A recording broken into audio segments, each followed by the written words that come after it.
Hamas, Hezbollah और Houthi ने Israel की कमर तोड़ दी है। हुथी जहां उसे पानी में मार रहा है, हमास जहां धरती पर मार रहा है और टनल में मार रहा है, पाताल लोक में, वहीं हिजबुल्लाह इजराइल को आकाश में बर्बाद कर रहा है। नमस्कार, मैं शंभू कुमार सिंह और आप देख रहे हैं नेशनल दस्तक।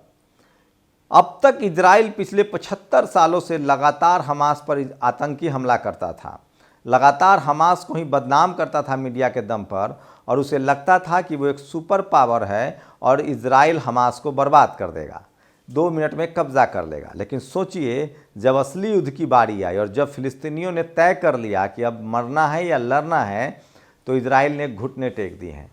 पहले तो आपको बता दूं कि लगभग हमास का कहना है, वो वीडियो भी जारी कर रहा है कि वो 10,000 इजरायली सैनिकों को मौत के घाट उतार चुका है। वहीं लगभग 3,000 मौत की बात खुद इजराइल भी मानता है।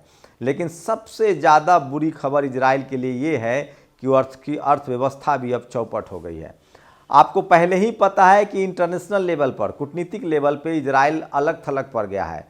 अमेरिका के अलावा और कोई देश उसकी चोरी चुपके से भी मदद नहीं कर रहा है। वहीं अमेरिका अब उसको मदद कर नहीं पा रहा है, क्योंकि उसके जो जहाज आने थे जिसमें हथियार और रसद था, वो भी अब लाल सागर में हुथी नहीं आने दे रहा। ये सबसे बड़ी बात है और इसी से इजराइल की अर्थव्यवस्था जो है वो चौपट हो रही है और लगभग 33% उसकी अर्थव्यवस्था अब खाक हो गई है।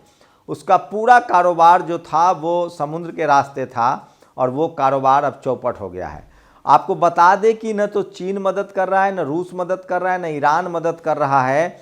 कोई भी अब इजराइल के साथ, पहले ही अब हमास के साथ वो खड़े हैं और खुलकर इजराइल की वो हमास की मदद कर रहे हैं और इजराइल के खिलाफ है। लेकिन इसी तरह से जैसे हुथी, हमास और हिजबुल्लाह लड़ रहे हैं और जैसे रूस, चीन और ईरान खुलकर, खासकर खाड़ी देश खुलकर, लेबनान खुलकर, यमन खुलकर मदद कर रहा है हमास का, ऐसा इजराइल के पास कोई भी मददगार देश नहीं बचा है। क्योंकि अमेरिका एकमात्र मदद करने वाला था, उसको खाड़ी देशों ने धमकी दी कि या तो अपना कारोबार समेटो या इजराइल की मदद बंद करो। अमेरिका ने तय किया कि इजराइल की मदद नहीं करेगा और उसने अपना कारोबार चलाना जारी रखा। उसके साथ ही इंग्लैंड ने मुंह मोड़ लिया, उसने तो अपने गृह मंत्री तक को बर्खास्त कर दिया जो प्रो इजराइल थी, इजराइल की समर्थक थी। रूस, फ्रांस, इन सब ने मुंह मोड़ लिया और नतीजा यह है कि संसद के 153 देशों ने साफ साफ वोट करके कहा है कि इजराइल को युद्ध रोकना पड़ेगा और इजराइल असली आतंकी है। अब लड़ाई के मोर्चे पर आपको ले चलते हैं। दरअसल हुथी यमन के लड़ाके हैं, लाल सागर में इन्होंने डेरा डाल रखा है और अब तक दर्जनों बड़े मालवाहक जहाज को डुबा दिया है या उसको विस्फोट से उड़ा दिया है। हुथी का सीधा सीधा कहना है कि जो भी जहाज वो अगर इजराइल से जुड़ा होगा, उसमें इजराइल का सामान होगा या इजराइल बंदरगाह पर भी जाएगा, तो हम उसको नहीं बख्शेंगे, क्योंकि हम एक आतंक को ख़त्म करना चाहते हैं जो बच्चों को, महिलाओं का दोषी है। वहीं अब मलेशिया ने भी कहा है कि हम किसी भी तरह से इजराइल के साथ नहीं हैं। उससे भी बड़ी बात है, सोचिए, साउथ अफ्रीका ने कहा है कि हमारे जो लोग, हमारे जो नागरिक इजराइल में लड़ रहे हैं हमास से, हम उनके ऊपर केस चलाएंगे। दरअसल इजराइल ने 1 लाख भारतीयों की मांग की थी भारत से, क्या भक्त जाएंगे लड़ने? वो अब सेना में दूसरे देशों के लोगों को लड़ाना चाहता है। शुरुआत में कितनी अकड़ थी इजरायली राजनयिक का, उसने कहा था न मदद मांगते हैं, न हाथ फैलाते हैं, न मदद चाहिए। वो इजराइल अब घुटनों पर आ गया है। तो अफ्रीका ने अपने रिश्ते खत्म कर लिए हैं। हुथी लाल सागर में किसी को बढ़ने नहीं दे रहा है और नतीजा है कि इजराइल की पूरी अर्थव्यवस्था चौपट हो गई है, उसकी भुखमरी के कगार पर है, बिजनेस, कारोबार सब ठप हो गया है। वहीं अगर ग्राउंड पर बात करें, खासकर वेस्ट बैंक और गजा पट्टी में, तो वहां हमास के लड़ाके भारी पड़ रहे हैं और एवरेज 25 से 50 लड़ाके मारे जा रहे हैं। आईडीएफ मतलब इजराइल के सैनिक मारे जा रहे हैं, उसके गाड़ियां उड़ाई जा रही है, टैंक उड़ाए जा रहे हैं। और सोचिए, इसकी वजह है कि वेस्ट बैंक और गजा पट्टी को हमास पूरी तरह से जानता है। बमबारी से जो मलबे में तब्दील कर दिया गया है गजा पट्टी को, उन्हीं मलबों की आड़ लेकर इजराइल के सैनिक मारे जा रहे हैं।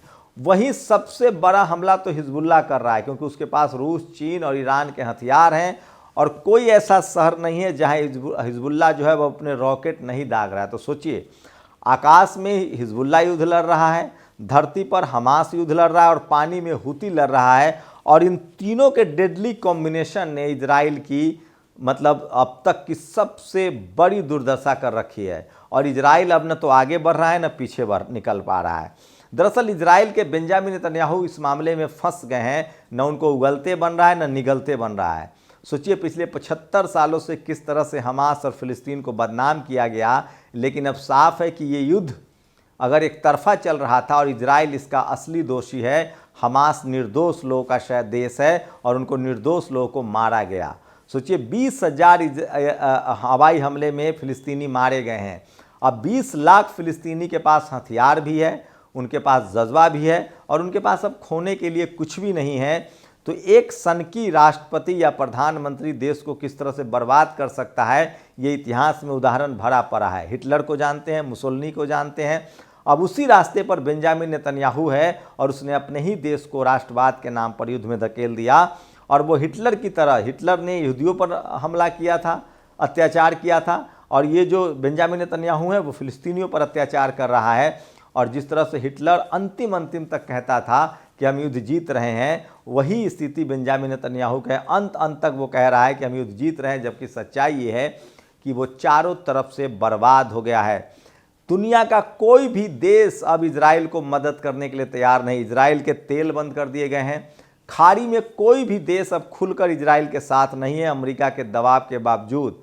तो सोचिए दुनिया का पूरा सेंटीमेंट बदल गया है, पूरा पैरामीटर्स बदल गए हैं। और अब पूरी दुनिया 153 देश मामूली नहीं होता है जो इजराइल के खिलाफ है। भारत सरकार ने खुद 3 बार वोट किया है इजराइल के खिलाफ। इसका मतलब है कि इजराइल पूरी तरह से अलग थलग पड़ चुका है, उसकी पोल पट्टी खुल चुकी है और वो दुनिया का सबसे बड़ा तानाशाह साबित हो रहा है, सुपर पावर नहीं।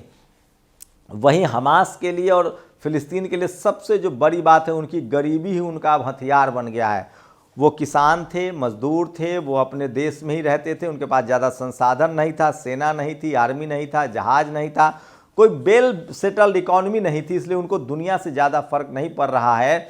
और उनकी गरीबी ने अब उनको मजबूत बना दिया और वो लड़ने के लिए तैयार हैं। उनके घर, उनका देश तबाह कर दिया गया, उनके परिवार वाले छीन लिए गए हैं और इसी से उनके अंदर जज्बा आया है और हर फिलिस्तीनी अब हमास का हिस्सा बन रहा है। पहले उनके पास हथियार नहीं था, सेना नहीं था, जहाज नहीं था, आज भी उनके पास जहाज नहीं, लेकिन अब हथियारों की कमी नहीं है। और रूस अपना बदला लेने के लिए, जिस तरह से यूक्रेन में रूस फंसा हुआ है, वो चाहता है कि अमेरिका से बदला लें और इसी बहाने वो इजराइल के खिलाफ हथियार सप्लाई कर रहा है।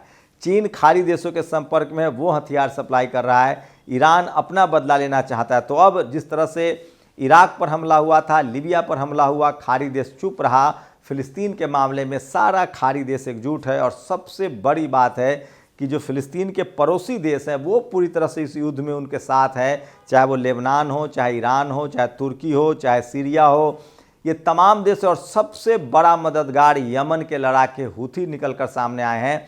तो पूरा खेल बदल गया है और इजराइल अलग थलग पड़ता जा रहा है। आखिर वो कब तक अपनी खैर मनाएगा? वो अब अंतिम लड़ाई लड़ रहा है। दरअसल ये लड़ाई बेंजामिन नेतन्याहू अपनी सत्ता के लिए लड़ रहा है। उसके पास आगे खाई है, पीछे गड्ढा है। अगर वो युद्ध से भागता है तो भी मरेगा, अगर वो युद्ध में लड़ता रहा तो भी मारा जाएगा। और जिस तरह से पूरी दुनिया ने फिलिस्तीन का सपोर्ट किया है, उससे साफ है कि अभी भी इंसानियत जिंदा है और दुनिया में लोग हैं जो कमज़ोर के साथ खड़ा होना पसंद करते हैं। भारत सरकार ने भी फिलिस्तीन का साथ दिया है, बस भक्त मंडली है वो इजराइल कर रहा है। तो ये बड़ा अपडेट था, बड़ी अपडेट है ये कि अब इजराइल जो है पूरी तरह से घिर चुका है, उसकी अर्थव्यवस्था चौपट हो गई है, उसके जवान मारे जा रहे हैं। फिलिस्तीन के पास खोने के लिए कुछ नहीं है और फिलिस्तीन आज़ादी की अंतिम लड़ाई लड़ रहा है। शुक्रिया। नेशनल दस्तक की आपसे गुजारिश है कि अगर इसको बचाना चाहते हैं तो नेशनल दस्तक को सब्सक्राइब करने के लिए रेड कलर के सब्सक्राइब बटन को दबाएं, फिर बेल आइकन की घंटी दबाएं। नेशनल दस्तक को बचाने के लिए बहुत जरूरी है कि हर खबर को शेयर करें, लाइक करें, कमेंट जरूर करें।